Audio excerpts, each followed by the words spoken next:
So why does rubbing a sore area help the pain go away? When you bump your arm or your knee and you rub it and it helps the pain go away, it's not just in your head. There are scientific reasons why the pain does reduce. And what happens when you rub, you're stimulating nerve fibers called C-tactile fibers, or we'll just call them pleasure fibers for short. And when you stimulate these pleasure fibers, it helps to dampen the signals through which the pain signals are going. And so it helps to override those signals. So rubbing really does help the pain go away. It's not just in your head. And the same phenomenon, the same stimulation of these pleasure fibers is also one of the reasons why touch to a baby is so important in their development, and also why, say for example, grooming can be pleasurable. You may have seen one monkey grooming another. It's a very pleasurable experience for the monkey being groomed, and also a very social experience as well. And also, it's also a reason why when a chiropractor touches your back, that experience can be pleasurable as well. If we get a headache or we do something like break a leg, one of the first things we want to do is to make the pain stop. We want to avoid this sensation because it's unpleasant and horrible. But did you know that there's people on this planet who don't actually feel pain? Congenital analgesia is a genetic condition where people don't feel and have never felt pain. They could put their hand on a hot stove and they wouldn't feel anything. This condition is caused by a tiny genetic mutation in a protein that acts as a receptor on nerve cells. Now, because pain is such an unpleasant sensation, this might sound like a good mutation to have, but actually pain is really important. Pain teaches us to avoid dangerous activities that could cause illness or injury, and it also plays a major role in smaller actions. Every day we feel minute pain signals. For example, when you walk, tiny pain signals provide a feedback mechanism ensuring that you place your feet properly.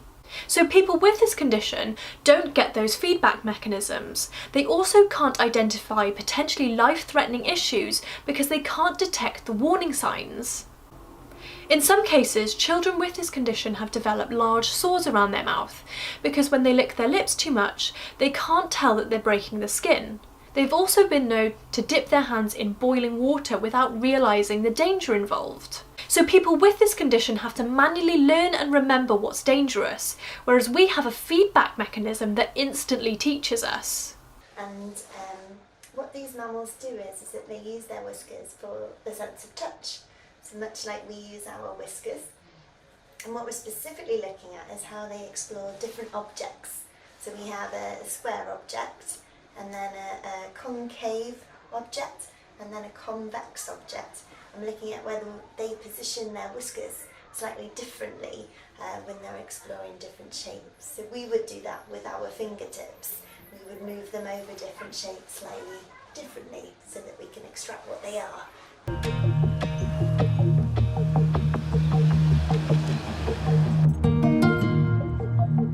Unlike Vitor Meira and the rest of us, Ian Waterman's body isn't picking up the messages his car is sending. There are no vibrations coming from the steering wheel, no pressure from the brake pedal or accelerator. He can't even feel the soft leather seat beneath him. Ian Waterman has lost his sense of touch. When Ian Waterman was 19, he suffered a mild viral infection and his immune system went into overdrive. It killed off vital nerve cells. Although he has normal feeling above the neck, below his neck, he has lost most of the sensations touch provides. But more importantly, he has also lost proprioception, a hidden aspect of touch that tells him where his body is at any given moment. Most people might shut their eyes and think, well, I know a little about what it is to be blind, although that's arguable. But I doubt that many people have thought, I wonder what it's like not to have touch, or I wonder what it's like not to know where my limb is. From Ian's perspective, the loss of touch is not being able to tell the different textures and the fine touch. Sometimes I'll come up behind him and forget and touch him on the shoulder and he won't know I'm there. I had a particular scare one morning when I woke up, in that I woke up and there was a hand on my face. And because I have no sensation in my hands, I had no awareness that it was my hand touching my face. And I just thought, someone's got their hand there. You know, shocking and alarming and bizarre as it may sound, I just did not associate that with me. When you see Ian now moving in the world reasonably normally, it's very difficult to realise how profound his deficit is. There we go. It turns out that touch, unlike vision and hearing, isn't just one sense but many, and each sensory system creates a different perceptual experience, from physical pain and pleasure to movement. Thousands of these receptors are located everywhere in our body, from the soles of our feet to the top of our head.